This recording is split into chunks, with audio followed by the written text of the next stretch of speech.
All right. Here we go, back again on the other side of the coin. All right, we are back again on the other side of the coin. I've got a squad here today. I've got a massive squad here, as you can see. First of all, shout out to the live chat that's already here. Look, guys, I mean, I personally think we should have won that. Like, I feel like we were the better team. It's just... It's our issue. We just don't finish things off. We're not clinical up front, and that's been the issue. But some positive signs. I'm not worried. I'm very confident that at Stamford Bridge we're going to get the job done, because I don't see how Real Madrid has caused any sort of massive heart palpitations for us, besides Benzema. Benzema probably was the only one that showed, that he's still got that killer instinct, obviously. But before we get into all of that, first of all, my man Tom, how you doing? I'm good, mate. Bit gutted. I'm not going to lie to you. Bit gutted. Yeah, look, I can understand that. I mean, I'm still happy with the 1-0, though, in the sense that we got the away goal. We're not behind, but we should have won that. We had too many chances in the first half. Probably not so much in the second half, but yeah, we're going to get to that. That whole Timo Werner. Taron, I'm looking at you. Nishal, my man, how you doing? I'm all right, actually. I'm fine with a result. We've come away with a good away goal, a good result, and there's still another 90 minutes ahead. So, honestly, I'm not that crestfallen, but looking forward to getting into the game. Brilliant. Taron, my boy, that would have frustrated you, what you saw from Timo Werner. Once again, man, I mean, he could have gone either side of Thibaut Courtois, and he went straight to him. And honestly, that should have been a goal. Yeah, it took you 1 minute 40 to get into that, Miz. Thank you for that. But yeah, in terms of the game, I feel quite unsatisfied. I can't lie. I think we definitely should have won that game. We'll get into it a bit more, but so frustrating. But yeah, I'm actually confident going into the second game. I think we have the work rate and the stamina over the Madrid players. So yeah, I'm still confident. But yeah, I'm also happy to come with Tom. Obviously, been on my podcast before. Good friend of mine on Football Twitter and the show. We actually recorded an episode today with Ryan on the podcast. So yeah, and obviously you missed. So yeah, excited to get into the stream today. 100%. And my boy Ryan, you're back again in the other side of the coin. Back again. How you doing, man? I'm good. I'm really happy to talk to you all again. And had a great chat with Taron yesterday. And can't wait to talk with Tom, because we had exchanged a lot of good DMs about cricket and football and that. So I'm excited to have him here. Even though it's only half hour, just excited. But low-key, even though I'm excited and happy to talk to you all, I'm very pissed with that game, to be honest. I'm pissed off for that. And we'll get into it, but I'm not happy at all. Nah, look, completely understood. But maybe after the conversation that we're going to have, hopefully you're going to cool down a little bit. Yusuf, thank you so much for joining. All right, ready here. We've got comments here from Zeke. Really disappointed not to have won that. I'm done with Werner. Why the hell is Azpi our right wing back? And God, we need a 6 who can do something in the final third. All of that. I cannot, disagree with anything. You're spot on, and we're going to talk about all of these issues. Already got a super chat. Thank you so much, Sir Daddy, for the super chat. Can we get a striker that doesn't take 100 chances to score? I tweeted this. I said, had we had a striker like Benzema in our team, I think this tie was already over. I think we'd be 3-0 up at halftime, and that's the issue at the moment that we have. Massive issue. Don't we even need a striker like Benzema? To be honest, we need like a basic striker. Anybody could put away those chances, not only Benzema. Yeah, I completely hear, Ryan. Just someone who's, I mean, the Werner chances are something that, you don't need a Benzema to finish those. You finish those any day of the week. But let's get into this. I'll start with you, Tom. Some initial reactions, my man. Just some initial thoughts. What do you think about that game? Yeah, I mean, I think it was good. I think Tuchel set us up perfectly in terms of the tactics. I think Zidane's team looked really confused at the start. I think the shape, it took them a while to get into, and I think in fairness to him, at half-time, he got their centre-backs playing a much better defensive game. I'm not that keen on jumping onto the kind of Werner anger bandwagon, and the reason I'm not, and it might be an unpopular opinion, I don't know. I think after Werner went off, I think we looked much less threatening. And yes, he should have scored that goal. And I'm not trying to suggest that he shouldn't have scored that or he's not blameless. I don't want to say that, but the point I'm trying to make is I think his movement's great. He was a good focal point. It's highly unfortunate that he just seems to be really, really struggling with the end product because everything else is there. And he showed it in that first half. He showed it, but his shooting game's just not there, unfortunately. Kante, I sort of see the super chat there from Sir Daddy. I want to address this because I actually think it's quite a good point that sometimes when he goes forward, Kante just misplaces that final ball. I mean, I say with my dad sometimes, and I think I'm a bit harsh. I call him a bit like a fire blanket when we attack. Gets the ball, it's like he throws a blanket over the attack sometimes. But I think that is a slightly unfair way to actually justify Kante's performance. I think today he was outstanding in the defensive phase. One of the best games I've ever seen from him in the defensive phase. So. Yeah, I mean, I do agree with Sir Daddy, but I don't think that should be the first thing that we mention when we talk about Kante's game today. I think he was exceptional in general. Yeah, look, I mean, Sir Daddy, once again, thank you for the super chat. Look, we've said this so many times. The boys know it. Taryn, Nishal, and Ryan all know that we've spoken about this in this channel. And I've said it, Kante just gets himself into such juicy situations. And this is the thing. Because all the managers that we've had in recent times have always used Kante as more than just one player that just defends, but also helps out in attack. But his attacking sense is sometimes it's so frustrating. But as Tom said, that's not going to be the biggest topic here. It will be a topic, 100%. We'll talk about it, but it's not the biggest topic. Nishal, my boy, some initial thoughts. Mute. Always happens. I understand why people won't be happy with that result. We could have won it. We had the better chances. We had a number of chances in the first half, and we did look the better team for large phases of the game. But at the end of the day, we need to remember we're in a Champions League semi-final. We've come away with, let's be honest, the best second result we could get. We've got an away goal. We're in the driving seat for the second leg. Yes, we didn't win. Yes, we could have won, but we've got our away goal. We'll go in. Michelle, we're in front. We're in front. We're ahead, and a lot of people are forgetting that, rightly so, understandably why you may not realise that. But the fact that we're 90 minutes away from a Champions League final, in the driving seat, in the best position possible, where we're in the lead in terms of having that away goal, if we were chasing a 2-goal, 3-goal lead, then of course we'd be asking more questions. Why didn't we take our chances? Why weren't we more clinical? Why weren't we good enough in defence? But the truth of the fact is, we came to Real Madrid, we put in a good performance, we defended well, and bar that goal, which was a fantastic finish from Karim Benzema, we played really well, and we came away with a deserved point. So I'll understand the sentiment will be maybe negative or pessimistic, but we got a really good result tonight. We've got another chance in 8 days to really see off a tie and get to Istanbul, but it shouldn't be all doom and gloom. We've come to a very good team, the best European team in my opinion, and got a great draw, got that early away goal, and we stay in control of the tie. So we have to look at it in a positive way. We go back to Stamford Bridge in the second leg, maybe with fans, given to see how the government goes with testaments, but we are in a strong position, and we cannot forget that today. Yeah, for sure. So well said, Nishal. Honestly, I'm just disappointed that we should have won. And that's a testament to our team, that how well we have played. So that's the thing that I'm looking forward to. Honestly, Real Madrid, for me, besides that Benzema goal and that Benzema shot in the first half that hit the post, I don't recall them doing any other damage to us. We pretty much kept them in control. And in fact, we started the game so well. Advaid, the Real Madrid fan that was here for the preview, thank you so much for joining, Advaid. Fair enough result. Good game, guys. All to play for in the second leg. 100% all to play for. Guys, massive shout out. 58 people logged on live right now watching this. Thank you so much. Smash the like button. Take the opportunity to smash the like button straight away. And guys, we have the football jersey promo on today as well.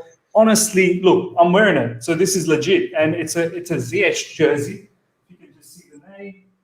I can't really turn around that much, but yeah, it's a Ziyech jersey. I'm going to get Taryn a jersey today for Timo Werner for the last game. So Taryn, look out for that. And yeah, guys, check out the promo in the description right now. You get 50% off plus a further 10% with my code. So go out there and get yourself a Pulisic jersey. He scored the goal. Get yourself Kante, whoever else that you want. 100% get in. I'm definitely buying some more today. It's the day. Taryn, my boy, what's some of your initial thoughts? Yeah, I understand everything that you guys are saying, that, it's probably the second best result we could have. We've got an away goal in the driving seat, but I can't help but feel a bit disappointed that we couldn't get a second goal or third goal to, really cement our place. Because, I feel like we can definitely grind out a 0-0 result in the second leg, but it's just that fear that Benzema will do a madness again and score a crazy goal. It's the fact that Sensio could come out of his shell. Hazard could be another crazy game. But, the first half, I felt like our intensity really showed what Liverpool could do in that quarter-final. We completely played the three midfielders off the park, and Modric, Kroos and Casemiro. But clearly, after the Benzema goal, I feel like we dropped our mentality, our work rate a little bit, which shows, I say a little bit, oh yeah. I mean, I obviously do. I still do. But I feel like it still shows a slight mentality issues with these players, that after they can see the goal, maybe it's not the same bounce-back ability that you need for them top elite-level players. We see these players, when they see the goal, they're fuming. Mendy looks absolutely seething, like he's just seen a ghost when he sees a goal. But we need to see a reaction. We need to see some kind of more energy, a drive to score another goal. If we want to be up to the top level with Tuchel's side, then we have to do that. But I felt the end product was really lacking in the first half. Kante was actually, Miz, I hear what you meant last week. I was saying a lot that he does a lot for the team. His defensive abilities, interception, amazing, but he gets in so many tasty positions where he can chip the ball up. He can create easy chance. But for me, he Taryn, did that under if it's like any other player, like if it's a Ziyech or maybe a Mount Kovacic, in those areas, like we get into more goal scoring opportunities. Yeah, that's the only frustrating thing I'd say. But I did like the way we were set up with Werner and Pulisic and Mount, a fluid front three. It worked very well in the first half, but the second half, the pressing was not there. We were not up to standards. And the substitutions, I'd say, were sharp for about 10 minutes, and then back to kind of letting Madrid have possession, letting them kind of give us heart in the mouth moments. But it's not the end of the world. It's a decent result. It's not amazing, but we all know we could have got more from that. That's what's frustrating. Same with the Porto game where we lost 1-0. We were obviously absolutely elated to be in our first semi-final in 7-8 years. But it's just that a little feeling that, we could have won. We had the chances, and there's just a little bit of frustration with Timo Werner and other players. But in terms of the result, I'm still happy, but clearly I'm not as happy as I should be after watching that performance. Yeah, no, fair point. I'm still confident, boys. Honestly, I'm still confident, and I'll tell you why as we go on with this review. Robert, thank you so much for this comment. Chelsea, definitely the better of the two. Nice goal from both sides. Werner has to be dropped. Ryan, my man, what's some of your initial thoughts?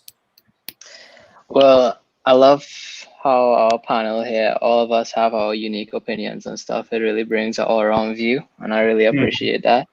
But I get what people says about Timo's all-around play. Like how you play. just said, but this is a semi-final. Nobody gets remembered for who plays better, who dominated the first half, who does this and does that. The team that gets remembered is the team that take their chance and get to the final and then win it. And we are not doing that right now. The thing is, we could see a difference in mentality when Real Madrid scored on us. It's like we lost our confidence. You saw when Pulisic broke through, he overthink it now. Do I pass to Werner? Do I do this? Do I go on myself? Do I shoot on my own? A 3-4-1-2. When you break away, there's a split second to get in behind. It's not a formation that once Real Madrid set up a low block, you're not going to break through with our two forwards who can't head a ball. It's not going to happen. You have a split 2-second window to get that ball in behind, where Kante needs to get that ball in behind, a perfect ball, and that our forwards need to finish it, or Chilwell needs to actually hit in a cross that reaches someone. Or, we need to take these chances, because you all have to be naive to think that Real Madrid isn't coming back next week knowing how to deal with those 3 seconds, because they never played us. They probably don't know us as well. You know what I mean? That's why I say I wanted to play Real Madrid, because as opposed to Liverpool, they know us. They lost us already. Klopp isn't stupid. He will prepare for us. Yeah. That window, you only get these chances a few times per game. We are a young team. We're in a semi-final. We have inexperienced players. When they get into those positions, they don't want them to question themselves. Look, Timo, before he missed that chance, he was making so many good runs in between the two centre-backs. You know what he did after he missed? He said, why, if you're going to receive a cross, why are you running far post when there's nobody engaging the two centre backs. But he's questioning himself. He started making the wrong runs. He started to disappear. And that's the thing. We're young and experienced. We need players who can get these things in that goal. I don't care if it's Alonso at number 9, Ziyech, whoever gets in that ball. The thing is, we should always remember that Chelsea, where we came from. How about in 2012? Where did we came from?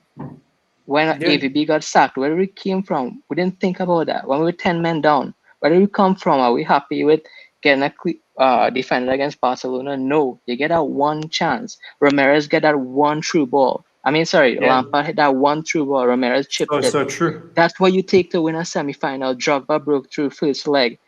Score that goal. That's what, from a tight angle. That's what you need to do. We were all about being clinical. We didn't get that many chances, but when we did, we ate it. And this is what I've been saying, Ryan, in my preview as well, and leading up to this game. And I was talking to Matisse and Eunice not that long ago in my show. I think it was Sunday. I said that, boys, so far we've been getting away with the 1-0 victories. We're just getting away. We're getting away. We're keeping it very, very strong. And I said it to them. I don't know at this stage and moving into the Premier League, some key games coming up and the FA Cup final, that we're always going to just get away with the 1-0 because we have to finish opposition. We need to finish. And today we saw with Benzema, he had that clutch moment and he scores the goal. And one thing I want to say again is like Real Madrid, our whole team did a really great job counter-pressing, all the energy, defensive stability, this and that. But anytime Madrid attacks, even though they didn't look too threatening, they look like they smell blood. Anytime they shoot, it's going to be on target. Anytime they hit in a cross, I just take a deep breath because I know any of these crosses can get into our goal. Yeah. It's like Madrid needs one corner. It's the experience that you're scared about. Yeah. It's the experience that you're scared. Madrid needs one corner in the next game. They win. We knocked out. All the counter-pressing, Gegenpressing, this, that, all fancy words, out of the bag. I don't care. We're in a semi-final. We're struggling to make top 4. We need to get these chances in. And credit due to Pulisic and Mount because those boys, young boys, they do us proud, man. I'm so proud of those guys because they take the weight on their shoulder and they make us proud every single time. So, yeah. Yeah, no, absolutely, Ryan. So well said. Honestly, all of these things, we're going to dig even deeper into this conversation. Tom, let's get straight into the lineup thoughts, man, because for me, I was very surprised to see Azpilicueta again in the right wing-back position. But then again, when the game started, I could understand why Thomas Tuchel went for that because he wanted a lot more defensive sort of solidity, I suppose. Have that experience in the backline as opposed to Real Madrid's, pace with Vinicius. But I just still think that, someone like Reece James could still do a job. But I understood why he went for that. But I definitely was still surprised. What do you think when you saw this lineup? I think, to be honest with you, I think Thomas Tuchel played the double bluff because I think people were expecting him to make changes. I think Zidane's made lots of changes in the games leading up to Europe. I know he'd been trialing the back 3 before they played Atalanta in the round of 16, I believe. And he tried it out in the league and then he used it in Europe. And I wasn't sure whether he was going to use it today.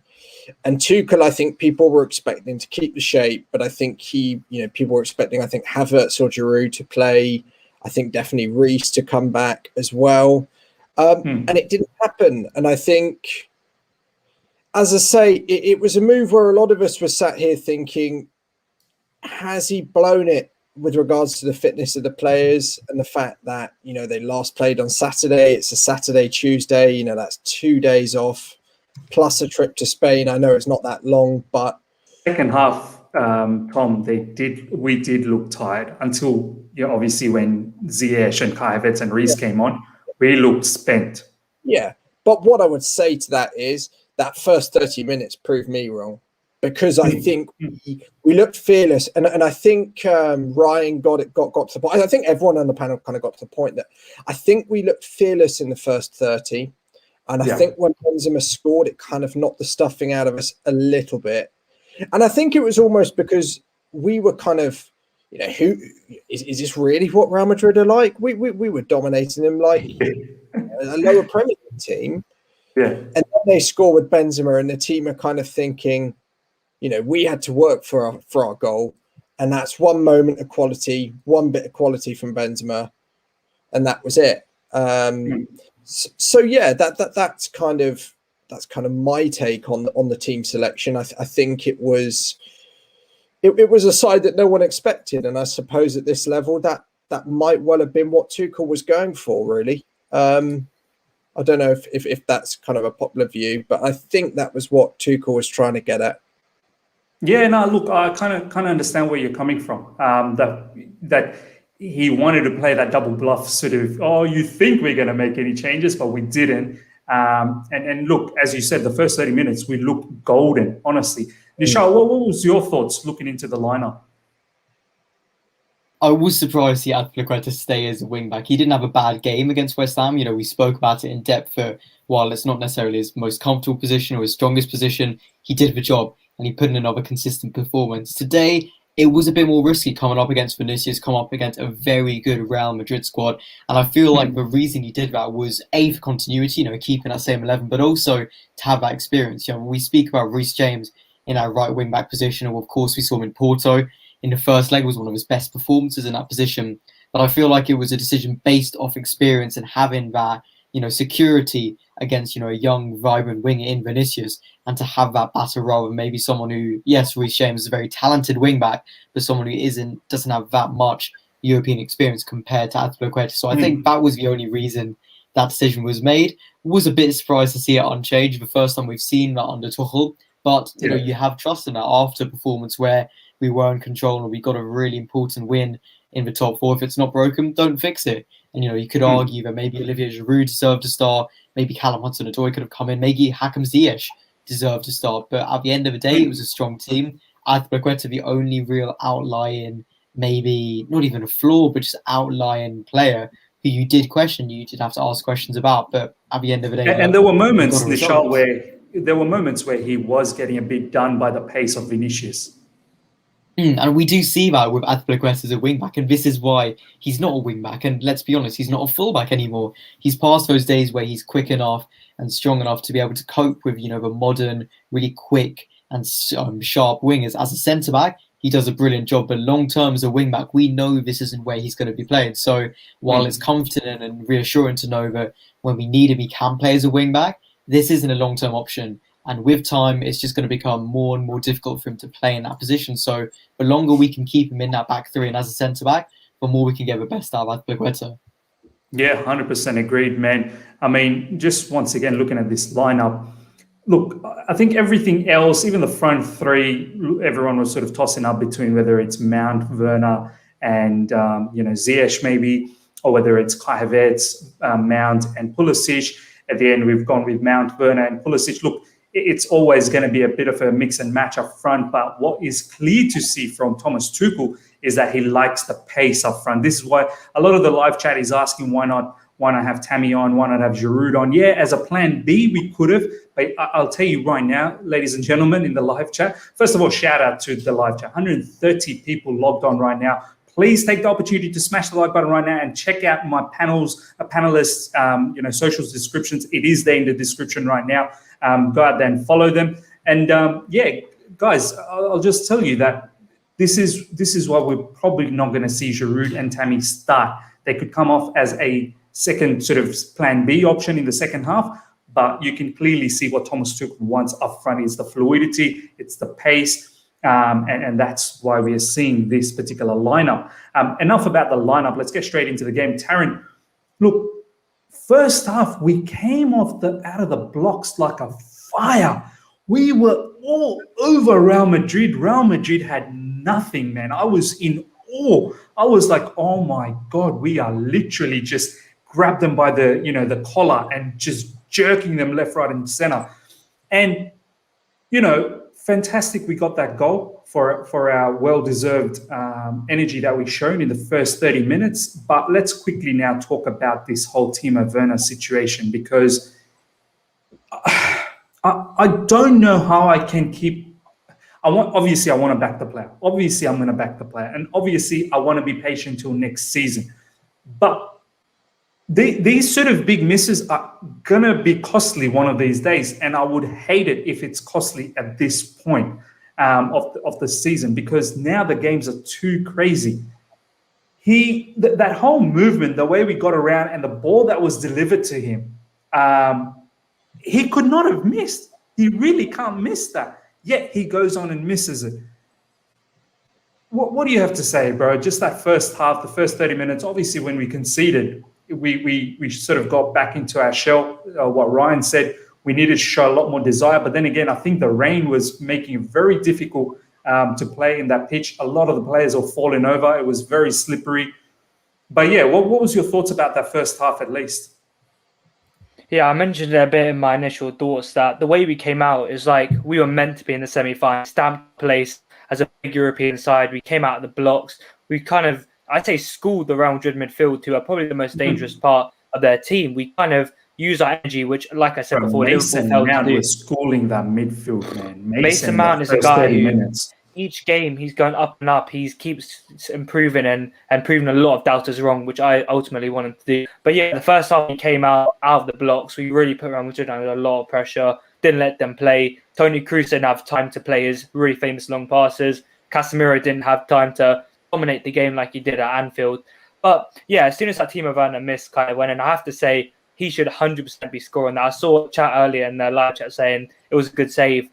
You know, I think I could have saved that in goal, and I'm very bad. I'm a very bad goalkeeper for my age, and I really think Timo Werner should 100% be scoring that. It's a disappointing miss because the ball was perfectly set up on his foot. It wasn't too high. There was no bobble, and he could have shot any side. It would have been a goal, a little bit of power. But yeah, I was expecting a bit more confidence since the West Ham goal, and I'm being a bit too harsh on Timo, I feel like here. But you know, you can't get past it. You had to score that chance. That's basically what I'm saying. But after that, like I said, Taryn, we score that goal. That's 2 away goals, man. Like, yeah, we that's literally 2 away goals, and I'd say that would probably kind of cement our place a bit too far. That probably cement our place in the UCL finals. And I know he's going to get a lot of blame, but I solely can't blame Timo Werner for how we dropped down after that conceding of the goal. There was a lack of passing out from the back. Rudiger turned into a bit sluggish. Thiago Silva always said himself. Christensen was not passing as he should have been. Jorginho was, I say the whole team dropped in intensity. It wasn't just Werner. You can't blame him for the miss, for the whole team kind of dropping. But yeah, let's talk a little bit more about Werner. I say, yeah, he makes great runs in behind. In this game, he really caused a lot of issues. But yeah, I think if he scores that chance, everything would have been good. It would have been 2-1 probably in the game. It could have been 3-1, 4-1. We could have gone on and on like the Crystal Palace game. But we're coming back to it now and saying, what if? And like Ryan said as well, we're in the UCL semi-final. We're not in a game where we can afford to miss chance like this. If we score that chance, it's a really big goal, and it's upsetting to see. But yeah, I feel like in the second leg, we will kind of be a bit more defensive after this goal. If we would have scored, it would have been a much more entertaining game. But yeah, I'm disappointing after the reaction and after that miss. And yeah, like we said, we're all sitting here kind of unsatisfied now. Yeah, now look, not totally unsatisfied, but yeah, there is that feeling that, as Ryan said, you know, Real Madrid, they just need that chance and they're going to be, you know, ahead. But with us, we seem to need 10 chances for us to put one away. Flyersy, thank you so much for joining. We really should have punished Real Madrid in that opening 20 minutes, 100%. Ryan, we have all talked about the first half. I want to talk to you about the second half because I've tweeted several times in the second half that we need to take the game to them. I feel like we can get them. We have the game to take it on them. But do you feel, Ryan, that, look, 100% Real Madrid deserves respect. There's no doubt about that. We get it. But having the 3 at the back, the double sixes, I felt like we were always going to be okay for the counters. But do you feel at some point maybe Tuchel as well just didn't want to take that gamble and just go, boys, go out there and get that second goal? Because the way I was thinking, Ryan, was that if we concede one, we're going to have to score at Stamford Bridge anyway. We just need to score anyway, right? So I thought, go out there, get that second goal. Then Real Madrid really gets into trouble because now they have to score 2 at Stamford Bridge. So how'd you look at that second half, man? Do you think we were a little bit too conservative? First of all, I want to say that if I was ever a manager, I'd want Nisha right next to me because I'd lose my dressing room.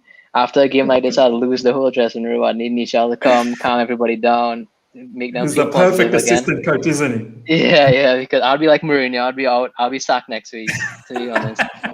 But yeah, Cheers. I think yeah, man. I think that we saw this with Crystal Palace, man. The type of counter pressing we do, it's intense, it's tiring, especially for the type of fixtures we have. It's been a busy period with international breaks and stuff. Our team gets fatigued easily. I'm telling you, this counter pressing for that first 30 minutes, we saw it against Crystal Palace. The intensity we had. The only difference is we scored, I don't know how much, 2 goals in that first half. When in that 30 minutes, we won the ball in the middle of the field, we broke through, we scored those goals. Yeah. Difference here today, and again, first 30 minutes, we had that intensity, but inevitably we're going to get tired. I think with the rain, with how the momentum of the game changed, I think that we did a good thing by sitting back and maybe trying to counter more. I understand Azpi started an RWB. I mean, I don't need to say RWB as right wing back. I understand it because I knew he wanted that experience on the field, and I think the way we attack, having our right wing back staying back, it allowed Kante to get forward and to roam into that position and break through where Mount, Werner, and Chilwell can get forward, bomb forward. Kante was that connector. Always talk about the connector role. He was the guy on the ball making things happen. It's so crazy to me how Kante, a CDM, could dribble and take on more players than Ziyech. She was a right winger. I don't understand that, but So true. I mean, but I think that we did the right thing. It was a much more experienced team, and I'm thinking about it now. This is the second best result, as Nishal said. I think that we need to keep the momentum and take our chances going forward. But I think if we had went all out attack mode with the weather, with the change in intensity, I think we could have conceded, and that could have been way more dangerous for us. Yeah, fair point, man. I mean, look, I'm not gonna be utterly upset of that 1-1. I could understand in the final 20 minutes, maybe Tuchel just sort of thought himself that we still got 90 minutes to play. Let's take the game over there to Stamford Bridge, and we can decide there. But Real Madrid will feel the same way as well, in the sense that they're still in the game. Yeah, they need to go out there and score that goal. They have to score, whereas we can be happy with the 0-0 sort of situation. But, they'll back themselves to get at least a goal in 90 minutes. We just now need to make sure that if we come out of the blocks flying like the way we did, we have to put them away 1-2-0 from the get-go. And that's the thing. Ladies and gentlemen, let's now talk about the goal that we scored. Let's bring this up. We're going to go to Tom. Obviously, Tom has to go. He's only here for half an hour, so we'll give Tom the opportunity to talk through this particular goal. Let me just set this up. It was a really, really good goal, actually. Once again, the front three is very fluid, the way they sort of interchange and mix and match many a time. But it was a very, very good ball from Rudiger deep. Once we've actually gone route one from this position, Rudiger looked up and he released Pulisic, and Pulisic got into this situation. He gets the ball, cuts in, and drives the shot in, goes around Thibaut Courtois. That was so beautiful. I was so excited to see that, and just smashes that ball in from this particular area. Tom, my man, what were your thoughts of the goal? It was absolutely out of this world how Pulisic takes the ball down. He just, he dribbles it past the defender. Some players might maybe feeling nervous. First Champions League semi-final would just put their foot through it and hit and hope. Not Christian Pulisic. He decides to take on Thibaut Courtois, roll it past him, and then you're thinking he's going to try and put it in the net. He's going to try and put it in the net, but he doesn't. He brings it even further round, and then he just slots it home past the 3 defenders on the line, and it's 1-0. And I'm thinking, how many could this be at this moment? And yeah, me too. It's a naive way of thinking, and it was one that I think, I regret thinking like now, I suppose, but I was on top of the world. And I actually was thinking it was offside, because that was what the commentators, especially over here, were basically saying, that oh, the linesman's not gone up for the moment, as if to say that they'd seen it as offside and we hadn't. But when it wasn't given, I was absolutely on top of the world. But I want to have a couple of last words just to give people a bit of optimism. So I would say, some say, oh, home leg, behind closed doors, it's not as important. And unfortunately, I don't think there'll be fans. I hope I'm wrong on that. Last time, Champions League semi-final, Chelsea were 1-1 after the first leg, and it was no way we qualified for the final, courtesy of Frankie Lampard, day after his mother died, I think, or a few days after his mother died. Most emotional goal I've ever experienced. Scores a penalty past Reina, was in tears. I think Didier Drogba and Salomon Kalou scored that day. We won, I think, 3-2 after extra time. And we made it to Moscow that night. So if history repeats itself, I'll be very happy. Up the Chelsea, everyone, and have an amazing evening. I leave you in the hands of 4 of my favorite people on social media. Have a good one, guys. Thank you so much, Tom. Honestly, it's a pleasure always having you in the channel. And guys, please take the opportunity to follow Tom. His socials are in the description right now. Go and follow him in football Twitter. Thank you so much for your time, Tom. Have a good one, guys. All right, man. Nishal, I do want to talk about, I think we're not praising enough about Rudiger's pass from this area. The ball he delivered, that long ball all the way down here, that was so fantastic to see. I feel like that's something that we should try more often, Nishal. Like, I feel like we don't catch the opposition out like that because, we have the 3 dynamic forwards, they always interchange, but Real Madrid, they do tend to at times have a high line and we can catch them over the top and we should be going for that opportunity every now and then. What do you think about that pass from Rudiger and also obviously the finish from Pulisic? You know what? When I saw that pass, it was Fabregas-esque. That's a pass for a player of Fabregas's quality and esteem. We were playing from a hard midfield, not a centre-back, but the fact he did that, had the quality and had the confidence to do that, just a beautiful, beautiful pass. And I'll be honest, I didn't celebrate the goal straight away because I thought it was offside. And I waited until I saw the ref point and give a signal that it was a goal. But beautiful pass, really brilliant. Again, I thought Pulisic should have passed, and I was waiting for him saying, pass it, pass it, pass it. And I thought he overdid it. I thought the chance had gone.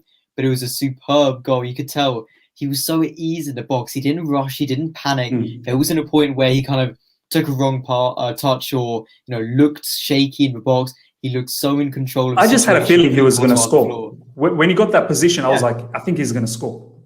I thought he was going to shoot straight away, but he had that composure inside the box, putting Courtois on his backside, which was a beautiful sight for all of us. And then even with all the Real Madrid defenders in front of the goal, put it in. A wonderful, wonderful goal. And you could see how much it meant to everyone celebrating together, the emotion for Tuchel, the players, Pulisic, and it was a huge, huge goal. And, you say we've seen that quality of playing a pass over the top. We don't see it as often. And that goes back to the debate about maybe having ball-playing defenders. Christensen, we never see that with him. Thiago Silva, I mean, it's in his back, it's in his draw, but we don't really see that from him. Rudiger feels like the only one of those centre-backs who's confident enough and also, classy enough to be able to do that. Maybe Zuma on his day, but Rudiger, beautiful, beautiful pass. And, it was a great moment to take the lead and it really put us in control of the tie. Yeah, 100%, man. At that point, as Tom said, I really thought, how many are we going to pump in right now? This comment here from Yasser just made me laugh. No wonder Pulisic never passes to Timo. He just takes it on himself. Boys, let's now talk about the player performances. I think it's important we get straight into this. There's going to be a lot of talks in here about the player performances. Taryn, let's start with Mason Mount up front. I thought Mason Mount, a lot of people laughed at me when I made the combined 11 and I had Mason in front of Modric. I had a midfield of Casemiro, Mason, and Cruz. I probably could have even had Kante as opposed to Casemiro, to be honest, but I had Mace in front of Modric. That game just showed. I think Mason Mount is up there. Those two players, Toni Kroos and Modric, are getting old, and obviously they're still superb. There's no doubt about that. But we need to start understanding how well Mason is, his half turns, the way he was dribbling through the midfield, his drives, and he's always has this sort of sense of he wants to go forward. He doesn't look back to go for the sideways passes and stuff like that. He wants to drive all the way. And that engine, the quality that he has, he's got this energy that lasts for 90 minutes and he's pressing for 90 minutes. And the way he positions himself, Taryn, like with the ball, he's as an inside forward. Without the ball, he drops deep and makes it three-man midfield. His intelligence is getting better and better under Thomas Tuchel. What do you think about his performance, man? Well, I've always been a huge fan of Mason Mount, and today you could say he's 20 years old, Modric is 35, but it wasn't just the energy that stood out for me. It was a clear ability on the ball that was actually matching these incredibly technical players. He was getting the ball and making incredible passes, dribbling with the ball with extreme technical ability, and really being a standout player. If there was neutral fans watching that game, probably millions of fans watching this game all over the world, he's probably a player on the pitch who, out of all them players, the 22 players who are going to stand out, he is one guy who everyone will look at and say, this guy is really special and he's going to be a very, very good player in the future. And it's beautiful to see. I mentioned it in the last stream that I wouldn't say it's a bold statement to say that Mason Mount is on course to being one of the best players in this club's history. If he can keep his feet on the ground, if he can continue to stay fit for most games, I felt like he has the potential. Today he was dropping in. He was doing both roles. He was playing as an inverted forward. Yeah, he hasn't had a bad game. Maybe Brighton, I'd say maybe a bad game. But apart from that, the whole team was bad against Brighton. Yeah, I think we'll give him say Brighton was his fault, though. He was a false. He was a 6, wasn't he? I think it's a bit. Yeah, I'm not giving this fault. I'm not giving this fault, but I'll say that's the only game. But in terms of his game today, he was dropping his inverted forward. He was dropping in to help with the build-up. There's one thing I'll say about him today. He was making, I'd say, more backwards passes than I've seen from him so far under Tuchel. Usually he's always looking forward for the pass, but today I felt like he could have had some instances where he could have driven with the ball a bit forward sometimes, but instead he went back to Rudiger, he went back to Kroos. That's the only criticism I can have of him. That's how good he was today. Again, like I said, for him to stand out on the pitch with Kroos, Modric, Casemiro, even the players, Kai Havertz, who was a £75 million signing, for him to still stand out, I think it's credit to him. And he's performing in the Champions League semi-final. I'm just excited for what else he can do now. You know, the second leg coming up, if he can play similar, hopefully we'll reach the final. He can play even better than that. There's going to be no haters. There's going to be no criticism of him anymore. And yeah, I think he's pretty much cemented his place at the Euros. But today's performance again, he just looks like such a class player. He has the engine, but he also has the ability to top off. He's not just a workhorse. He's not just a player who will be lazy and have a bit of ability. He's a great combination of both. There was an interview with Tony Mount, I believe. I think it was on the Byline or another podcast, where he kind of said Mason, when he was younger, he told Mason, don't be one of them cams who kind of, is someone who just kind of lays about. Luxury player. A luxury cam, exactly. You need to work hard. You need to earn your place in the team, and then you can show your technical ability and really stand out. And that was kind of a criticism of last season that, he has the work rate. He'll run the whole game, but does he have the kind of the positioning that he showed today, the passing, the dribbling? But let me tell you, he has all of it at the minute. And it's just about elevating these different abilities, like elevating his passing a little bit so he can have that Kevin De Bruyne type passing, his dribbling so he can have the kind of Pulisic kind of dribbling. And then this guy will 100% be talked about as one of the best midfielders in the world. Today, what performance by him. I would say like the backwards passes were the only thing I say about him, but it's a clear talent that we have on our hands here. And we should be so grateful. The first player who will come off the pitch will be Pulisic and Werner. Mason Mount is a player who will stay on, all these attacking players. And Thomas Tuchel doesn't even consider to take Mason Mount off. Even when he's maybe not going to play in that attacker role, he's put as a 6 against Brighton. He's shown faith by many of these managers. Just can't be dropped. He's an undroppable player. And I believe it was Ryan or someone else said that he's kind of the Azpilicueta of our attack. It's true. He never drops a bad performance. But I would say that sometimes he drops them 9s like Rudiger, them 10s. So for me, what a player we have on our hands here. And today he showed it. Hopefully in the second leg, he can get a goal and assist. That's probably another criticism I have. But I also want to say that he kind of made that pass over to Pulisic when he headed it down for Werner. It was a very good pass. He kind of ran in behind Modric, I believe, kind of cut inside, played to Pulisic, and Werner unfortunately missed that chance. But, I don't have many bad words at Mason Mount. I don't think anybody has. And if anyone doesn't rate Mason Mount anymore, I'm very worried for your health because what a player we have on our hands, miss. What a player. 100%, man. Pratik, do you think Kovacic was missed a lot by us? He should be ready for next. We will talk about this when we talk about the double sixes. I think that he was missed. Yes, Kante and Jorginho are fantastic, no doubt about that. But we may see Kante Kovacic in the second leg. Yeah, go on, Nishal. If I make a quick point about now you say it, Jorginho was very quiet today. I don't know if you guys felt the same. I don't know if I was maybe watching the game wrong, but I didn't see much of Jorginho today, which is very, very rare when we have him in our midfield.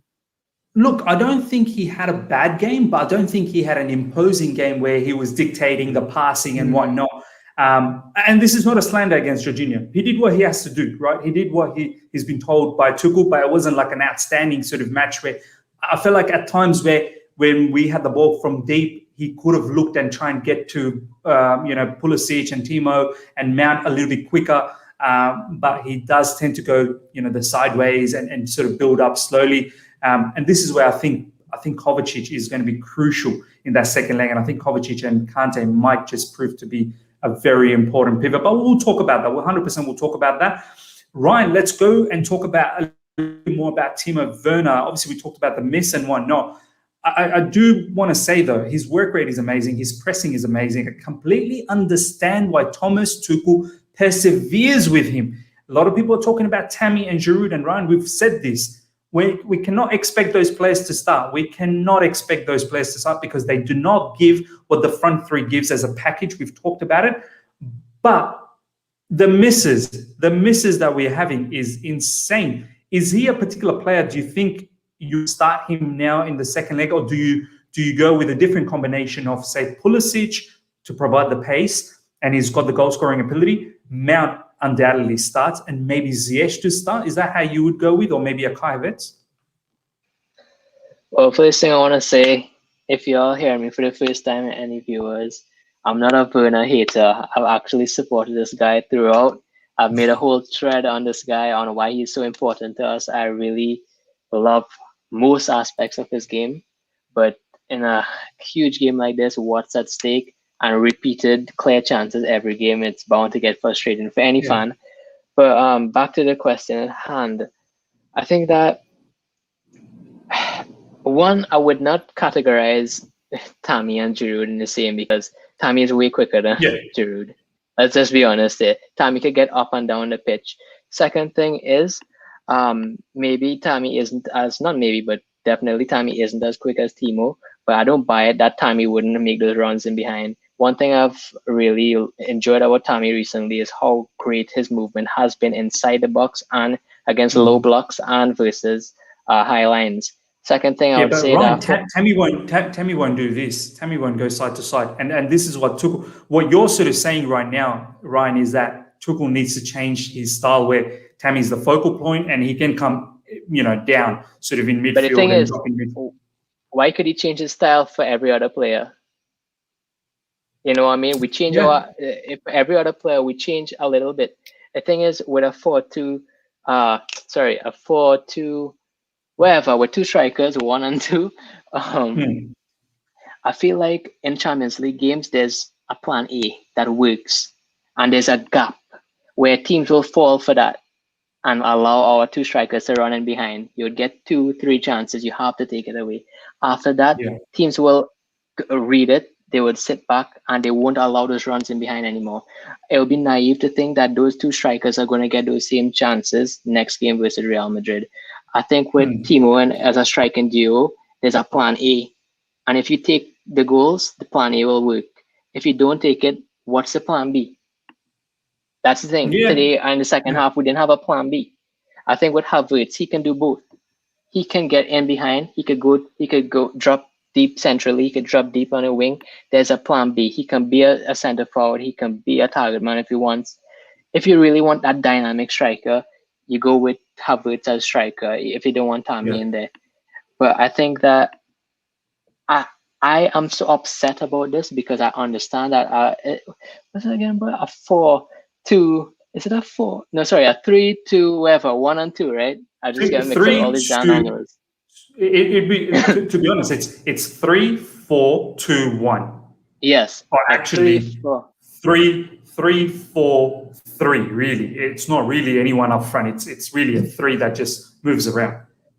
Well, with a 3-4-1-2, all these numbers, I think that there's as I said, there's a small window for these chances to happen, for teams to allow these chances to happen. And I do not think we're going to get these chances of that capacity next game, and that's why I'm so distraught about this result still. Because you see, Real Madrid isn't naive like Liverpool. They're not just gonna keep a high line. You know what I mean? Yeah. They're just not gonna keep a high line for the whole game. What they do really well is they transition to a low block very quickly. They allow us 2 seconds to break through. If you don't break through, if you don't put that final pass, they get 2 lines of defense, 4-4-2, and they're ready. And that's the thing. And today, that first half was the perfect opportunity because Real Madrid was playing with a new system they're not used to. They were vulnerable. We should have smelled blood and take them like sharks because they were playing 3 at the back. That's not their game. That's our game. People need to realize that Real Madrid isn't the same Real Madrid they were 2-3 years ago. I watch them every week because my dad is a huge Hazard fan and he watches every Real match. And I watch it. They're not the same, but they have the experience when they get a chance. Except for Vinicius, who is like he's still young and developing, but the other experienced players, when they get that chance, they will take that chance. From the defenders coming off the headers, from the midfielders to Benzema, they will. And I think that Zidane is smart, and they're gonna go back and reflect. And if we come out with the same plan A with no plan B, we're gonna struggle against our next leg. And as you say, there's no fans, home and away, this and that. It's an empty stadium. I think we offer a tougher match in our second leg than our first leg. And if we do not, well, I trust Tuchel to know all these things because it's Tuchel. He's a mastermind. But honestly, I don't think we could go that same approach to this game today because Real Madrid will see right through it.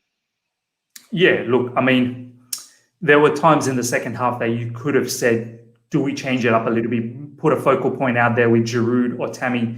But Thomas Tuchel seems to be so adamant with this front three being fluid. I completely get what you're saying, Ryan. I completely understand. Why not change it up? You've been changing it up for many other players. Why not change it up for Tammy Abraham and allow for that? It doesn't hurt to try it out for 20 minutes or so. I completely get that. This is a really good comment here. Tammy didn't have good work rate like Werner. Tammy wouldn't even be in the position like Werner. We really stuck them. Look, more or less, I agree with this in the sense that the work rate that Werner provides is unbelievable. That's another reason why Thomas Tuchel starts him. And yes, as much as the craziness about Werner missing the chances, he gets himself in those positions that barely many other finds themselves in those positions. This is the crazy part about Timo Werner. You don't see any of our other players getting themselves into those crazy positions that Werner gets himself into. The issue is the man misses at least 5 or 10 before he puts one away. And that's, I kind of disagree with that. Tammy won't give you those runs in behind on the wing, but Tammy has really good movement and he can get up and down the pitch. People says like Tammy is this immobile striker who can't lay off the ball, can't pass it. Not immobile at all, right? Not immobile at all. What I'm saying is Tammy won't be like where Werner sometimes is wide left or he's wide right. Tammy won't be in those positions. You know what I mean? He'll generally be in the middle. Yeah, but what's the point winning back the ball if you're not going to finish it? You know what I mean? We work, you win back the ball, you press so hard, you win it back, and you don't score. Let me tell you something. If we break through, we're going to have Chilwell double thinking, do I pass the Werner now or do I take it on across to somebody else? We're going to have Pulisic overthinking, do I pass the Werner or do I shoot, do I dribble? You do not want to have that in the edge of your mind in a semi-final. You want to know, I see a space, he's in space, pass it one time, shoot, goal. That's what you want. You want a confidence, a kind of certainness. And I think that with Werner, honestly, Havertz can do what he does right now. Oh, for sure. If we're going to talk about Tammy, but we can exclude Tammy for the next few games, I understand. But don't tell me Tammy doesn't deserve a chance at Chelsea because of the kind of player he is, because he is the number 9. I'm saying it here, he's going to be one of the most complete Premier League number 9s in the future. He's only 23, 24 years old. He's 6'5". He is going to improve bulk up. And, you don't want to change your play for Tammy to get a real. You want this dynamic number 9, dynamic front three, this and that. Okay, if we get Haaland and Lukaku, everybody's gonna forget about the dynamic front three for next season. I think that it's a good argument that we can't change our style now because we only have a few games left. You know what I mean? And it's a big risk. You don't fix what's not broken. You know what I mean? But I still think we need to keep Tammy, especially if Giroud is going. We need to keep him, and he deserves a chance because he's our top scorer despite not playing for almost half a season. So you know what? The way Chelsea operates, I wouldn't be surprised if one day we buy Tammy Abraham for 100 million pounds down the track. That's what we do. We're going for Lukaku right now.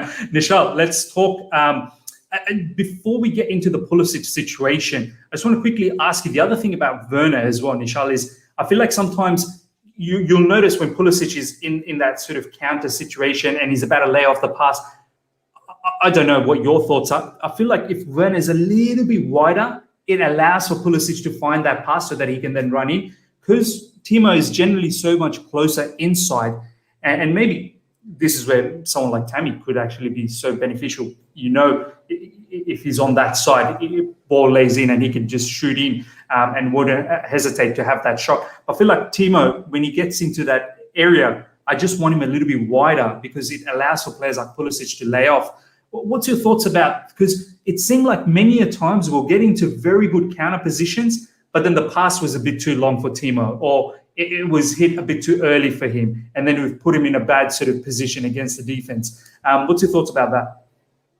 It's about Timo Werner and any striker for that matter being in the right position. You know, we talk about positioning and the intelligence of Tammy Abraham, which I've also been full of praise for him, but he's always in the right place at the right time. And while it makes it look like a tap in, it's that striker intelligence. We see that occasion with Werner being in the right position. You know, look at the West Ham goal. That was a perfect example of being in the exact right spot for Chilwell's pass. And I do understand what you mean. Maybe sometimes he finds himself in the way of Pulisic's runs, or he's kind of in, you know, right in the thick of the movements, and he gets muddled up there. But I think it's very important for him to be in that right position. And, you know, today we saw that the save from Courtois, he was in the perfect prime position, and that's a chance where you just need to be scoring. So positioning isn't the issue for Werner, for Abraham, for Giroud, because every single one of us has that striker intelligence to be in the right position, to know where they need to be, and be on guard to, you know, have a tap in or be a poacher. The problem is none of them take their chances. And to go back to the debate we've been having, we need a striker who's going to score goals. It's all well and good having Timo Werner score. And that's the conclusion, isn't it, Nishal? That's the conclusion that striker is needed. There are two conclusions. One, which I've said every single week, which is that we don't know our best striker. I've said it so many times, and I will say it again, because we will have these debates. Who is our best striker? There will be no conclusion because no one knows. The second one is, do we need a striker?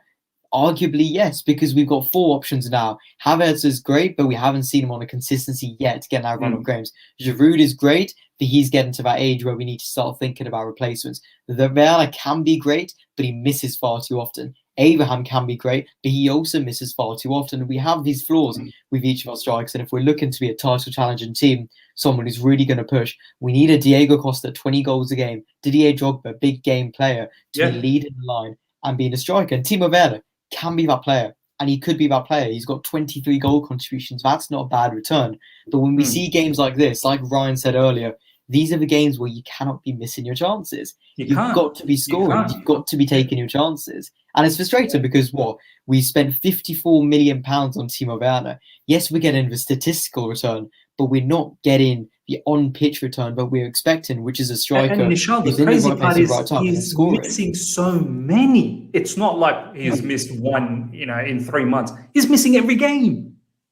And the problem is the alternatives aren't any better. I really like Abraham, like I like any player, but I have an affinity for Abraham for his intelligence. But he misses far too many chances. He could have 20 plus goals. So could Werner. So could Giroud. Every single one of those strikers. I don't know what their goal output is in terms of shots versus goals. I'd love to see that, but I can guarantee you this: it will not be as high as the likes of Sergio Aguero, of Harry Kane, or even Roberto Firmino, for that matter. Yeah. There are so many strikers who are at the top of their game in the Premier League, and not only are they scoring goals, but they are taking their chances. We are not scoring enough goals, and we are not taking our chances until we fix that number 9 problem, until we come to a solution on who we need to focus on or who we need to bring in. We are not going to challenge for the title. It's simple as that.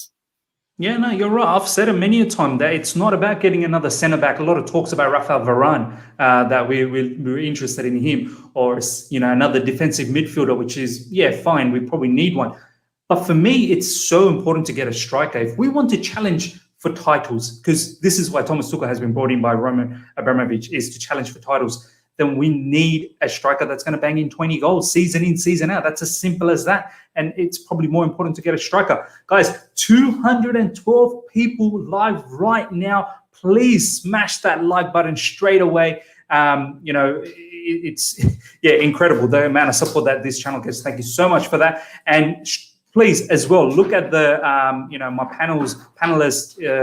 I can't concentrate. My wife's actually literally just walking around just beside me. She's actually crawling down, so I can't really concentrate, guys. Just take the opportunity right now. Look at my panelists and their socials in the description. It's there. Follow them. And also the jersey, discounts, 50% off for the jerseys, plus also 10% with my code. Get yourself a jersey, guys. Don't miss out. It's in the description right now. I'll take the Pulisic one, guys. For me, Pulisic had a very good game. Obviously, the way he dribbles, the way he controls the ball, his close control, the way he, from midfield, he'll go for some mazy runs, just like Mason Mount. He gets into good positions, like the goal he scored.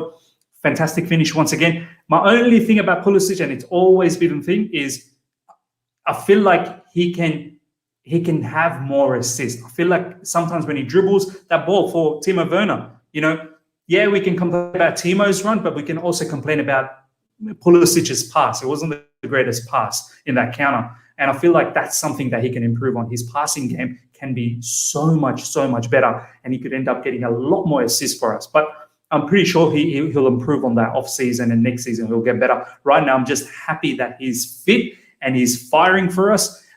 His scoring goals in recent times has been on top form. So a player like Pulisic is massive for us, massive asset for us. So that's fantastic. Taryn, let's go to you now, my man. Let's talk about the double pivot, and let's talk about Kovacic as well. For me, Jorginho, he's done okay. Nothing drastic, nothing crazy either. Kante, once again, fantastic in defense, but gets himself into juicy positions. Doesn't deliver for us up front. We've talked about that. Do you feel Kovacic is someone that we need in the second leg? Do you feel at times in this leg that someone like Kovacic would have really opened up the game in midfield and would have found those key passes?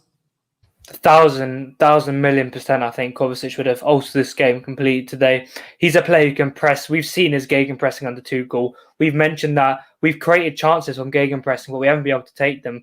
Kovacic is a player who will win the ball back, maybe not as efficiently as Kante, but still to a high degree, and he'll drive at players. He'll create something, open up spaces for Pulisic to get a left-footed shot into the top corner, Timo Werner to get a shot against, I don't know, some team he scored against like 4 months ago or something. But Kovacic is a player who can do, I feel like he can play as almost a 6 as well. He can control play at times. He can kind of act as a clockwork between the whole team. But also he's a player who can drive and he can create. That's all we need in this game. We need a strong driving force in this game.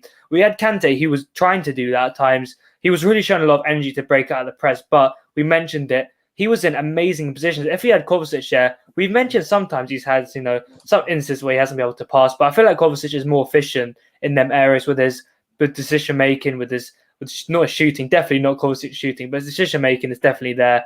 I feel like in the second leg, if he is fit, hopefully we rest him for Fulham and he can be fit. He can definitely press Modric really high. I think Miz is on mute. He's done in the show. Sorry, boys. I was just going to say, I think I would like to see Kovacic just for 10-15 minutes at least against Fulham if he's fit. Yeah, possibly. I think that's a good idea. Yeah, similar to Hazard when he came in against Getafe at the weekend for this game.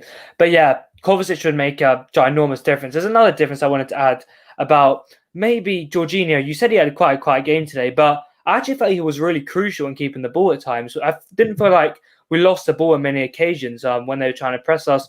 Jorginho was always there. He was making forward passes at times as well to try and alleviate the pressure. Maybe he wasn't that defensive stallion, Italian gladiators we saw him against Porto, against West Ham, these other games. He was getting stuck in. He was making them Casemiro-style challenges. But still, today his passing was flawless again. Maybe one instance where he lost the ball. Apart from that, I felt like he was really on his game. Kante, again, his defensive work is absolutely amazing, preventing all of their counterattacks, helping us win the ball. Bro, the recoveries as well, man, that Kante makes. Yeah, the thing is, again, in the 90th minute, he's again making driving runs into the box. He's doing crazy things. For this guy, we've said that maybe Kante can't play every game. With his fitness right now, 100% he's fasting too. Yeah, he's not eating the whole day. And I believe, I think Wesley Fofana got to eat at half time. I'm not sure if that's the same rules in the Champions League, but if he didn't, all credit to him. This guy, if that was me not eating the whole game and running like 90 minutes within 180 minutes in 3 days, I would have collapsed within 2 minutes. I'd have had an asthma attack or something, man. Like, it's so serious. Kante is absolute unit, absolute monster. He's turning up to 30 years old, and every 3 days he's producing these monster performances. So much credit. I feel like sometimes on the ball as well, Kante maybe could. We always credit him for his one-touch passing in triangles, but sometimes I just want him to be a bit more composed, to drive players onto him, then use his pace to break out, similar to what Kovacic does.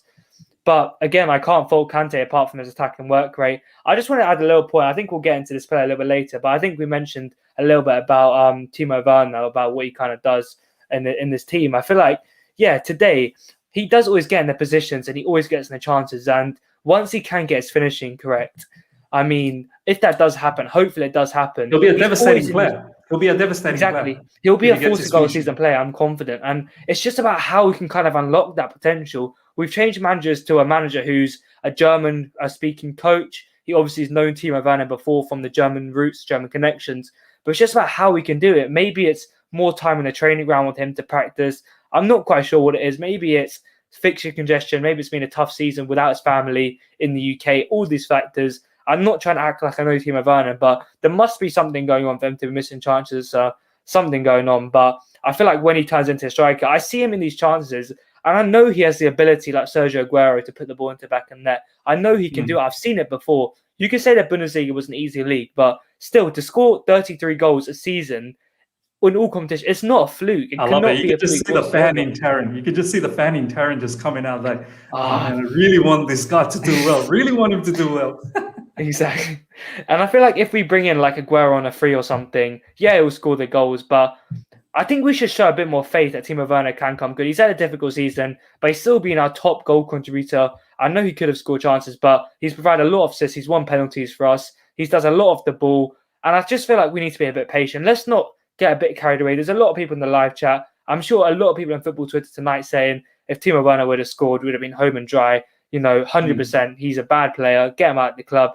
Let's be a little bit less reaction. We've seen in the past, we've got rid of these top strikers. And I'll go back to Abraham as well. Abraham is a player who will definitely come good in the future. Ryan said it well. He's not a player we should get rid of. We will definitely come back and it will haunt us in the future. And as you said, we might have to come back and spend 150 million on him. Marina Granovskaya will not be happy with that. She might sack him out. That's how we operate, bro. That's how we operate. It's a weird little system we have going on there. But it's just about the chance. We need a striker who will put the ball in back in there, but can also do everything that a striker needs to do in Tuchel's system. And let's be honest, how many players in world football can do everything that Tuchel wants and also put the ball back in the net? I'd argue maybe 0 or maybe 1 max who can run the channels, press really well, create chances and score goals. Thomas Tuchel is actually being really picky with his striker.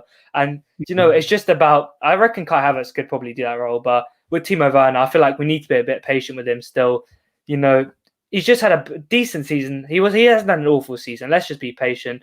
But the pivot, sorry for getting a bit carried away and going off on a bit of a tangent, but the pivot was decent, not amazing. But let's be honest, they kept the front three. They kept the middle three of Real Madrid quiet today. And that was kind of the key to us not conceding too many key chances.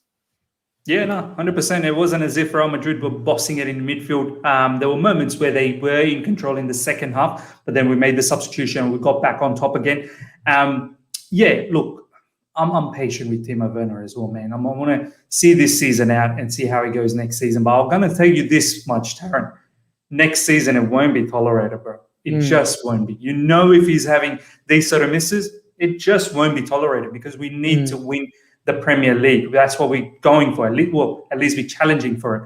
I'll take Chilwell because I want to hear what Ryan has to say about Azpilicueta, the right wing back. Chilwell, once again, another solid performance in the left wing back position. Look, not as dynamic as he has been in previous matches. Obviously, in recent times when we played West Ham, he was fantastic, got himself that assist. But today, defensively solid, moving forward. Yeah, he was the one who was giving enough sort of width in that left side. Azpilicueta wasn't always bombing forward, which is understandable. Vinicius Jr. is there.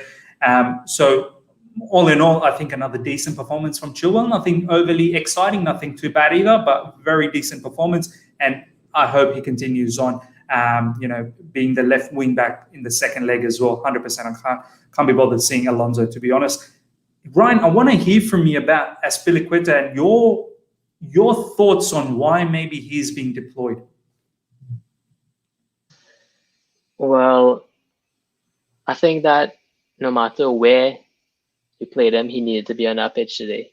I mean, It's a semi-final. We need that experience. We need players who can take that responsibility, put it on their back, and go.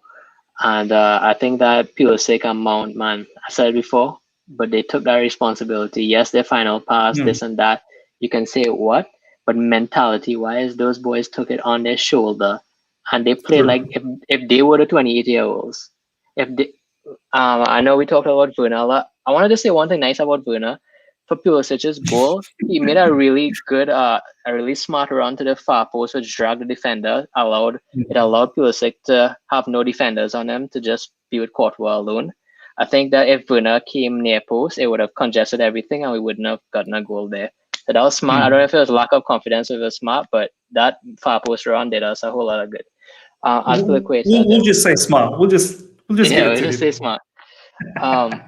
But I think that we needed players today who would take that responsibility and lead through action. I think that Kante, he is not a big speaker, but he led through action today. He took that ball, he dribbled through some of the best players in the world. A CDM like Kante, he took that responsibility. He tried from minute 0 to minute 90. I can't be angry at that, especially with him coming off an injury. He is now still playing his way back to fitness. He has taken that responsibility. And I think that Azpi today, I think that for some weird reason, he was giving away the ball a lot from being the edge of that diamond. And as a right wing back, I don't know if it's because he's forced to pass with his left foot when building play instead of passing with his right foot. Because when he plays at the base of the diamond, he has time to play with his right foot, pick up pass. But I think being squeezed on the sideline, you have a split second to make a perfect pass to either Kante or the tip of the diamond, who is our RAM. So I think that kind of threw him off. He lost the ball quite a lot there. And I think it was just too much for his legs playing in that position. But I think the reason I think Christensen was... I can't really say what Tuchel was thinking, to be honest. I really don't know what he was thinking, but I think we were still defensively very solid. I think we were defensively solid. So wherever he did, it worked. I could understand that today Azpi wasn't playing the overlapping role. A lot of people say he doesn't have the legs to overlap. That's true. But I think that today his main job was to stay back with Jorginho and allow Kante the license to join our attacking 5 or attacking 4. I think the difference why Jorginho struggled a lot today was because, not struggled a lot, but made his job harder than it would have, because he got dispossessed 1 or 2 times in dangerous areas. I think it's because Kante's starting position is a bit higher than Kovacic. Kovacic would start alongside Jorginho and then dribble his way forward, whereas Kante would receive the ball a bit more forward than Jorginho and then dribble forward. So it would be more like a 3-3-1-3. And the 1 would be Kante. A build-up is a lot more fluid when it's Jorginho and Kovacic being, as you said, they stay deep, whereas Kante stays a bit forward. Yeah, so with Kante is basically like a 3-3-1-3, and the 1 would be Kante. He would be ahead of our midfield pivot. But don't keep me on that. I'm just talking all in my head on the 3-3-1-3. But he's the 1 ahead of our CDM. I'll just say that. So it kind of leaves Jorginho alone in the center. So he would have way more to do. He would have to turn, then find the right pass. And that's just too much responsibility to take in a semi-final. That's why he would probably go back for passing backwards and this and that. Thankfully, we have Christensen, Thiago Silva, and Rudiger, who can find and ping a long pass with one touch. So even if Jorginho passes back, we are covered. Somebody could still make a wide run. Somebody could still make a run in behind. I think. I think having Azpi there was to be with Jorginho more and not allow him to get ran over. But we see that Azpi was struggling to run back. And I think it was really funny to see Reece James take off his bib. As soon as Hazard was taking off his, it's like Reece James was on Hazard duty. Like whenever Hazard comes on, you're coming on. You're coming on. Whenever Hazard warms up, you're warming up. Whenever Hazard stretches, you're stretching. It's like whatever. So it was funny to see. Absolutely, man. Taryn, you had something to say about Azpi.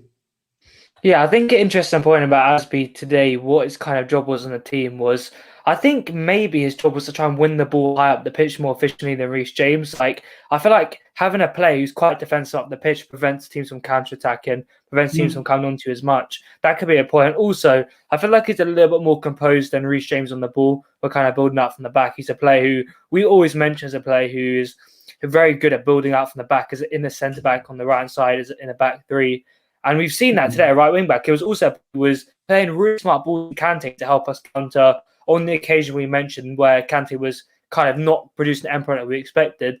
Azpi was the main conductor of that. He was the guy who was kind of getting on the right, open up spaces, and then allowing Kante to draw players and then drive off the back. But yeah, also, I think Marcelo is a player who was, you mentioned that he was kind of there to deal with Vinicius Jr. I felt like that was Christensen's role. He was there to kind of show his experience to deal with Marcelo. And Marcelo looked absolutely exhausted, tired when he came off.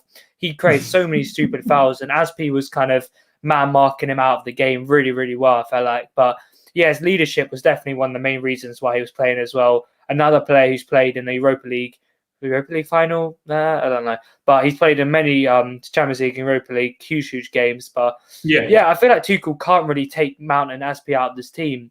And Chelsea fans expecting Reece James in after that, the kind of dropping of him against West Ham.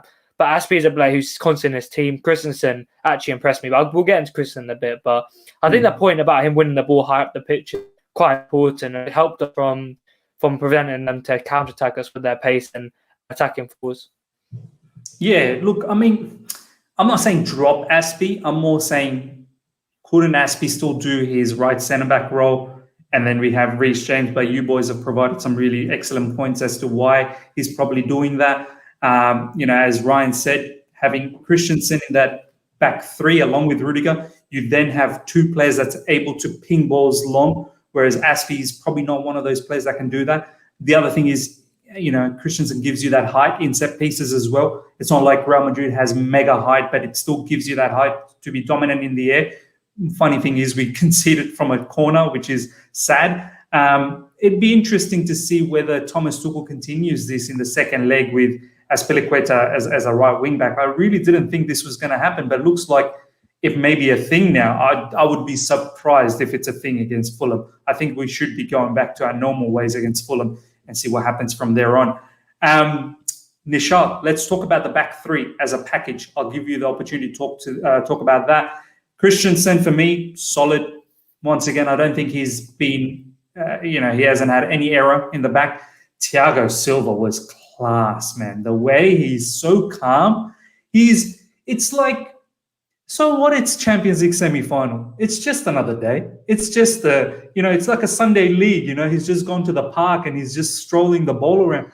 He makes football look so easy. And Rudiger, of course, he just keeps getting better and better. He gets that assist. What do you think about that back three, man? Absolutely felt like they were in control.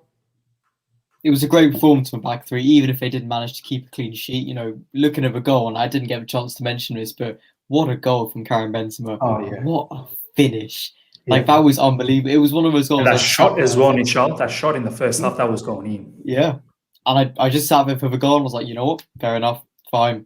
Brilliant finish. But in terms of the back three, they did their job throughout the evening. And I don't think there was an outstanding moment or an outstanding performer out of them. But what impressed me so much was the collective shape and they stayed so compact and so organised the whole game. And that can be hard to do, especially against the Real Madrid side where you've got two world-class fullbacks in Carvajal and Marcelo. I love it. I love that, bro. I love that. Yeah, you've got always different options. So there's a lot of different runners, and they have to be alert and they have to stay compact. And they were brilliant at that today. I think the battle wasn't won in individual defending or outstanding blocks or magnificent headers. It was won by working together, staying compact, and really keeping Real Madrid at bay. And that's what we need from our back three. And maybe that's what Tuchel is going for. He's clearly recognised something with Christensen, Rudiger, and Silva. I agree with you. I think Azpilicueta needs to be back in that back three, because also it's not like we have no options at right wing back. If it was a case where we're short on numbers, let's say Reece James was injured and Callum Hudson-Odoi was suspended, fine, we can play Azpilicueta there. But when we have the options, it's a much, much more durable and smarter option to give it to one of the young boys or wing back, because you need someone who's full of energy, who's sharp going forward, really energetic, can come back and defend. Yeah, take the game to Real Madrid. Do you know what I mean? Exactly, and you want that in a fullback, someone who's attacking, someone who's fresh, and that's where I say Azpilicueta is better as a centre back. We see that changing, and we've also seen it with other players. Think of Wayne Rooney going from one of the best strikers in England to into the central midfield. Even Lionel Messi, who's become more of a playmaker now rather than your out-and-out goal scorer who's always just focusing on that. That's the natural change that you have in football, and I think that's what we're seeing with Azpilicueta, going from that energetic right back who, let's be honest and let's say it, he actually did play really well. He had a brilliant cross in the first half, and he was very, very good at wing back. But we're seeing that natural progression from being a wing back, from being a full back into a centre back. So do we keep playing him there? Me personally, no. It's an option. It's something we can look at as a backup option, or if we need to rest and rotate in the future. But if we want to go for our strongest defensive performance, keep Rudiger, keep Silva, keep Azpilicueta, then interchange between Rudiger and Christensen, and interchange between Hudson-Odoi and James, because we're very blessed with the squad depth we have, where we can play a right back, a centre back, and a winger in the same position. Where we have those different options. We're very lucky to be able to do that, and we need to take advantage of that. But Azpilicueta is stronger in our back three, albeit back three had a really, really strong performance today. It's as if Thomas Tuchel has that same confusion as us when we said, do you take Silva, do you take Christensen? And Thomas Tuchel's like, you know what, stuff it, I'm going to take both of them and then shift Azpilicueta in the right wing back position. It's like he couldn't make the decision, so he's just gone with the lot. Obviously, he's always going to have Azpilicueta in the team because he's the captain.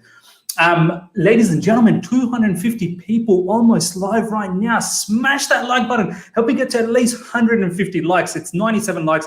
Smash it right now. Take the opportunity if you're enjoying the review. Smash that like button. And also, the jersey promo is on, guys. 50% off. As you can see, I got myself a jersey. I'm going to get Taryn a jersey today. If you remember Jonathan when he used to be in this particular stream, he got himself a jersey as well from that particular link. It's in the description. Check it out. 50% off, further 10% off with my code. And guys, please follow the panelists in social media. All of their socials in the description right now. So thank you for that.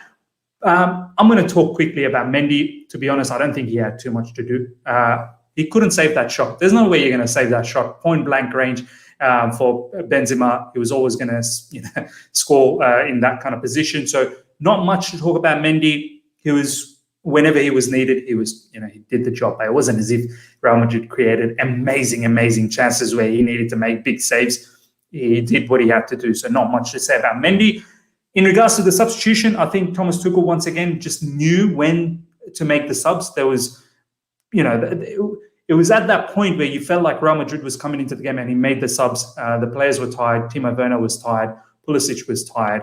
Azpilicueta had a slight sort of, I think maybe a hamstring, not hamstring. He had cramps. I think he had cramps. So they took him off and brought in Reece James, Kai Havertz, and Ziyech. Not too much to say about Reece James and Kai Havertz. I think they were okay coming off the bench, but for me, Ziyech was really good off the bench. He looked like he was lively. And Tuchel said it before the game that, it's unlucky that a player like him doesn't get to play more. And he said it, that he deserves to play more. So I'm not worried. I think we can see a lot of Ziyech, and I think we may see Ziyech in the second leg because Ziyech was really good coming off the bench, and he was trying to create a lot of stuff, which was fantastic to see. Boys, let's talk a little bit about now moving forward. Thomas Tuchel. Obviously, look, we've talked a lot about this game. 1-1. We should have won. We didn't. It's the second best result nonetheless. Let's now talk a little bit about, as I said, moving forward. I'll go to you, Nishal. I'll start with you, Nishal. We've got Fulham coming up next. Top 4 race is still on. We need to win again. These are the teams, these Fulhams, the West Hams. Good thing we won against West Ham, and no disrespect to West Ham, they're in the top 4, but they're still a mid-table team, let's be honest. We didn't beat West Brom, Southampton, and all of that. And then, do we have the FA Cup final before the second leg, or no? It's after. It's after. So we've got Fulham and then Real Madrid again. Mm-hmm. Yeah. Your thoughts for the upcoming fixtures, my man? Every single game right now is a cup final. We see Pep Guardiola say it every time in this crucial run-in, whether it's a Premier League, the FA Cup, the Champions League. Every game is a cup final. It's a must-win, and it's games that we have to go out and win. No excuses. Fulham is another really important game. Naturally, we will have another eye on Real Madrid like we did with Porto, like we did with Atletico Madrid, but we need to make sure we focus on the task at hand. We've analysed and we've looked at this first leg, look what we need to improve, and we've looked at what we need to adapt for the second leg. But the focus goes to Fulham because that top 4 race is far from over. We've still got a long way to go. We need to, really solidify our place and pick up maximum points, because for every point we drop, we've got West Ham, we've got Leicester, we've even got the likes of Everton and Liverpool all around us, and they will capitalise. So we need to get the job done as soon as possible and really be in that position where we're comfortable. Fulham as well, we've seen them have their performances and have their increase, looking better and looking more confident. But they're a team we can be. We're capable of doing that. We need to be doing that. Simple as. So, it's going to be a great West London derby. Looking forward to it. But we need to make sure we're focusing on that. Of course, I would expect to see 1 or 2 changes. I would like to see maybe Thiago Silva and Kante, the likes of the more veteran players, be rested and give them a full rest ahead of a huge second leg. But we're still going to go full strength, and we're still going to go for the win, because that's what we need to do. And it's going to be a massive, massive game this weekend. No, 100%. Ryan, look, we've done the review. We've all talked about it. It's out of our system. It is what it is. It's 1-0, still the second best results, as most of you guys have said we should have won, but we got the draw for the crucial away goal. Ryan, what is your expectation against Fulham? Do you think there will be some rotation? If so, who? And we no mishaps. We got to win. We cannot have another one of those Brighton moment, right? You just, that last sentence said it all. I don't think we can afford a slip up.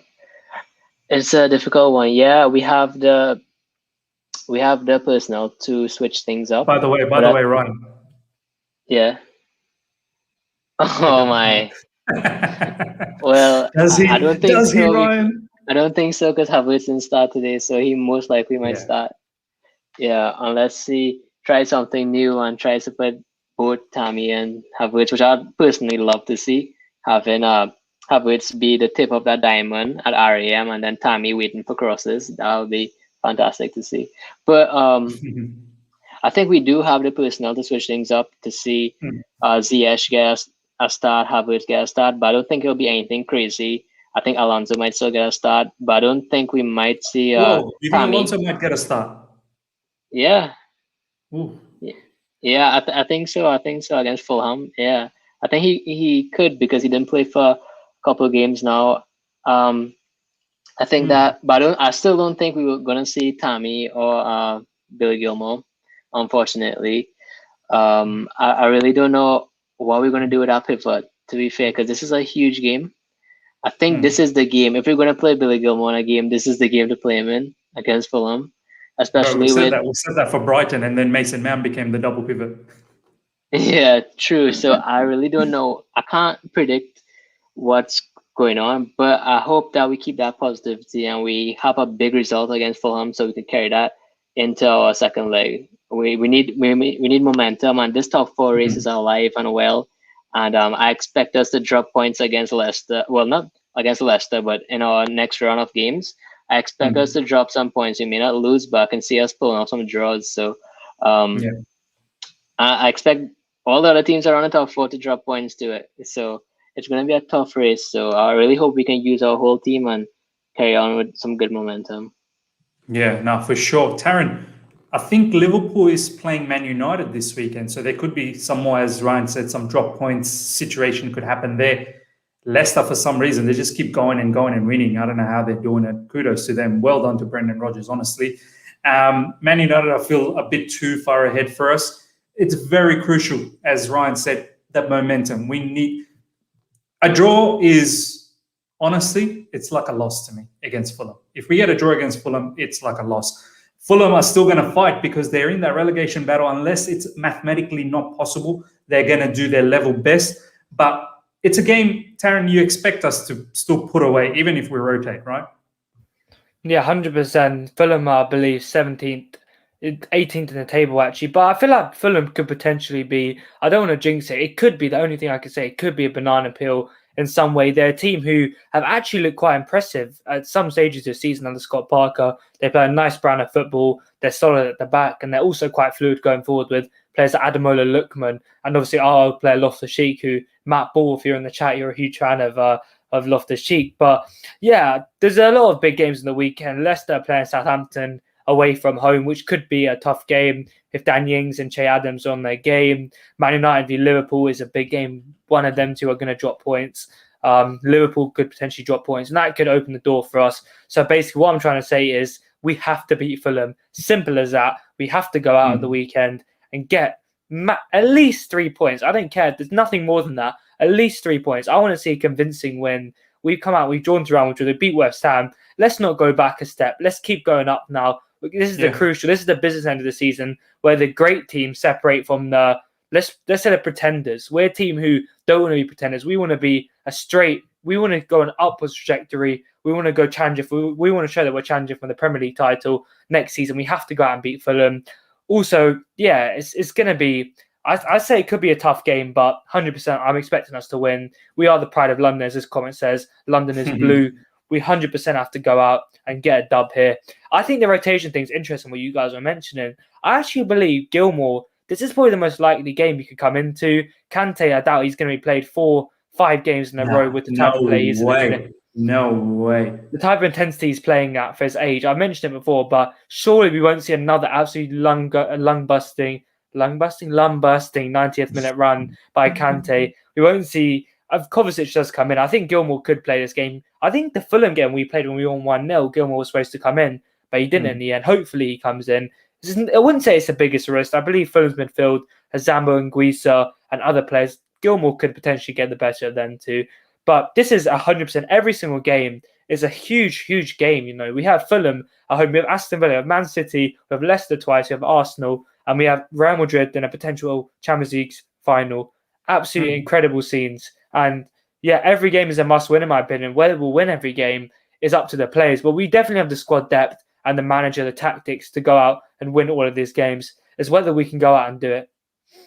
No, you're right, man. You're absolutely right. We got to keep the momentum going. I fully believe we should be beating Fulham. It's very important. We still need to secure top 4. I'm confident, boys. I really am. I think we can beat Fulham, and I think we can see through Real Madrid and take ourselves into the final. There's some fantastic moments coming up. Before we all, wrap things up, there's one thing that we forgot to do today, and we must do this. Let's have this quick conversation around the grounds. I'll go to you first up, Nishal. Who's your man of the match out of this selection that we have? Rudiger, Christensen, Kante, Pulisic? Feels like a no-brainer. N'Golo Kante, my man of a match by far. Absolutely world-class performance, proven himself again on the big stage. Wasn't maybe his best, but it's one of his performances where he turned up, he commanded the midfield, and he did his job, and he showed why he is one of the world's best midfielders. So N'Golo Kante is my man of a match. There you go. One vote for Kante. Ryan, who's your vote? Today I would say between Kante or Pulisic, but I would go with Kante. I think he led with his actions today. Today. He took that responsibility on his back. He did his best in both halves of the pitch. So I would say Kante. Yeah, now you have said it previously as well that Kante led with his actions. That's 2 votes for Kante. One thing I do want to say to the admin, shout out to the admin that they've got the selection right. Sometimes they have some absolute shocker of a selection in there. And you wonder, how did they get in there? Taryn, who's your man of the match? Timo Werner. No, I'm just joking.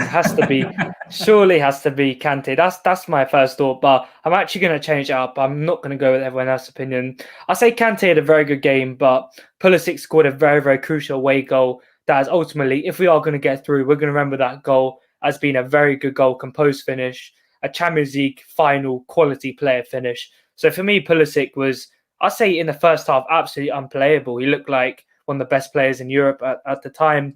But yeah, I have to go with Pulisic. And yeah, if you have enjoyed what you heard from me, just quickly do an outro. Check out the Perfect Tactic podcast on Spotify and Apple. The episode with Ryan coming up will be uploaded on Thursday or Friday this week. And yeah, we have a lot of content. We have a top 4 battle with a few different fans from different clubs coming up. And we also have, what else do we have? We have an episode with Marius Fischer of Sportflag TV. He's a German tactical analyst coming up next week on Sunday. So yeah, I really hope you enjoyed what you heard from me. And yeah, hopefully Timo Werner can score a goal and hopefully I can get that shirt. You're going to get that shirt anyway, I promise you, because he did the job for the last game against West Ham. But yeah, guys, check out Taryn's stuff. It's in the description right now. His Perfect Hat-Trick podcast. The link is there. So go out there.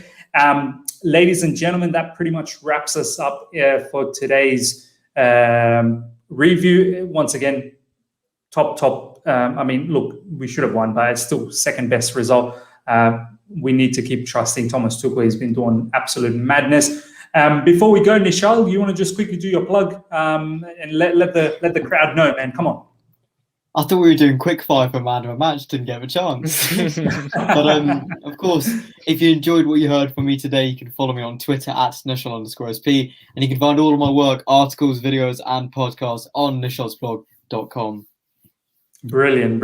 Yeah, just a shout out Kante. We've selected Kante as our man of the match. I went with Kante as well. I think, as Ryan said, his actions did a lot of talk. Yeah, he gets into juicy situations. Hopefully we can get better in that. One of these days, we're going to start putting away some of these counters. And Ryan, before we go, what can we expect from you? Any special threads coming up? Yeah, well, tonight, I think I was just full of emotion watching this game. I was just full of drama and emotion.